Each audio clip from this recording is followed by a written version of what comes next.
So because I'm ex-big pharma, as they say, and then I worked in biotechnology companies, so I'm not exactly some fluffy person who's going to tell you never to take a vaccine, they're all bad. I've had all the vaccines available in the 1960s and 70s. Both my children, my wife and I decided they should get the full lot.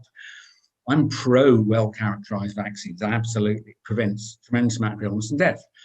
But in the case of something like SARS-CoV-2, that kills 1 in 500 people or so, average age 83. I think it'd be great if we had a vaccine for people like that. It might give them a few more months of life, not much more. The reason you die having caught it is not because you've got SARS-CoV-2, it's because you've got a respiratory virus. Almost any of them will kill you at that age. Even a serious cold will kill you. So it would be good, I think, to have a vaccine to use for very vulnerable people. But, this is a really important but, nobody else needs this thing. Your body and my body, I'm not vulnerable. I'm not going to be made seriously ill and die. It would be an astonishing thing, 1 in a million. Maybe. You don't vaccinate the population because 1 in a million people might have a bad outcome. What you do is you look at the people who are vulnerable and you offer them the vaccine with the word offer. Informed consent is important.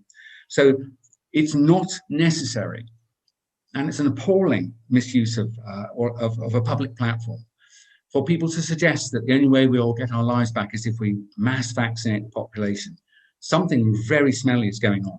It's simply not appropriate. It's never been required to do that. I don't even think it would work. Now, let me also just mention, because I was in the pharmaceutical industry, I'm capable of reading development plans. So I've been on a site called clinicaltrials.com, and you can go and look up what's going on with the vaccines.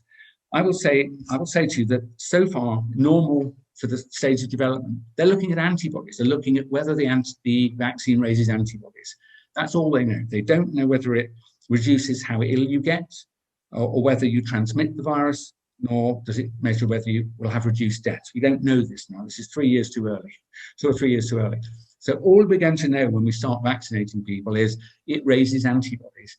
And I'm telling you that whilst antibodies are a good thing to have, and I would like to have them if I was very ill, they're probably not they are not the most important part of your immune system. It'll almost certainly be T cells. So I think there's a vaccine development plan that's going to lead to only a small amount of information about it. And then, as I said earlier, you don't need it. If you're young, middle-aged, even slightly my age, 60 and well, you're really not very vulnerable. So I would say if you would not have considered a flu vaccine in the normal course of events coming up to this winter, I don't think you should even consider taking this vaccine.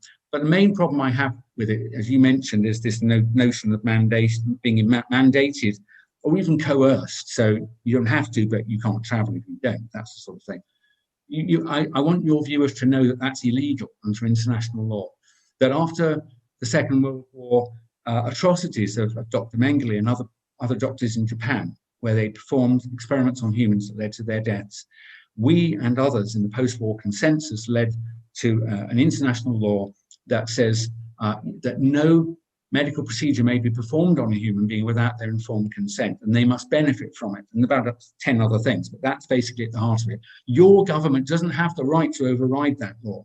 So if people are saying you've got to, otherwise you can't go shopping, or you can't go to work or travel, take them to court. It's absolutely illegal, and no one should stand for it. But to say again, I'm pro well-characterized vaccines. If you're elderly, frightened, and vulnerable, and it's available, I would say work with your doctor, consider it. Maybe you should. But everybody else, you don't need it, and something very odd is going on.